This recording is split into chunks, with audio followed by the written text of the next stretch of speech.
इस वीडियो में हम भारत के भूगोल को पूरी तरह से समझेंगे और प्रत्येक टॉपिक कवर करेंगे जो सभी प्रकार की परीक्षाओं के लिए बहुत ही महत्वपूर्ण है। तो चलिए पहला चैप्टर देखते हैं, भारत का स्थिति एवं विस्तार। चलिए शुरू करते हैं। तो विश्व के नक्शे पर अगर हम भारत की स्थिति को देखें तो ये पूरी तरह से उत्तरी गोलार्ध में है। यानी भूमध्य रेखा के उत्तर में। हाँ बिल्कुल। और देशांतर के हिसाब से देखें तो ये पूर्वी गोलार्ध में आता है। तो मतलब संक्षेप में भारत उत्तर पूर्वी गोलार्ध में स्थित है और महाद्वीपों के संदर्भ में हमेशा के दक्षिणी हिस्से में है। सही कहा। और इसी वजह से भारत को अक्सर मतलब भारतीय उपमहाद्वीप का केंद्र भी कहते हैं। अच्छा, और इस उपमहाद्वीप में सिर्फ भारत ही नहीं बल्कि हमारे पड़ोसी देश भी शामिल है ना? जी हाँ, इसमें पाकिस्तान, नेपाल, भूटान, बांग्लादेश, श्रीलंका और मालदीव्स भी आते हैं। ठीक है। अब अगर इसके आकार मतलब एरिया की बात करें तो वो कितना है? भारत का कुल क्षेत्रफल लगभग 32,87,263 वर्ग किलोमीटर है।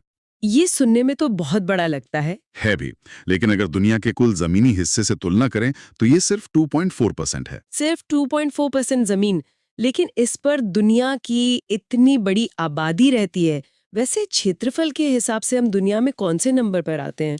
हम 7वें स्थान पर हैं। हमसे बड़े जो देश हैं वो हैं रूस, कनाडा, फिर अमेरिका, चीन, ब्राजील और ऑस्ट्रेलिया। अच्छा, ये क्रम याद रखना जरूरी है। और जैसा कि आपने आबादी की बात की, उसमें तो हाल ही में एक बहुत बड़ा बदलाव आया है। बिल्कुल, वो बहुत ही महत्वपूर्ण अपडेट है।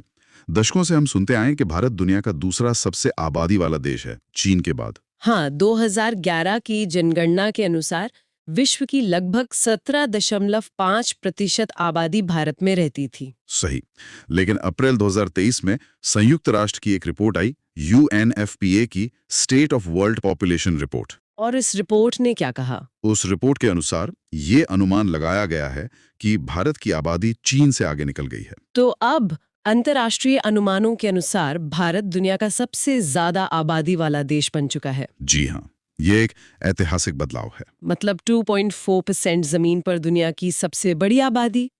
अच्छा, अब इस विशाल देश के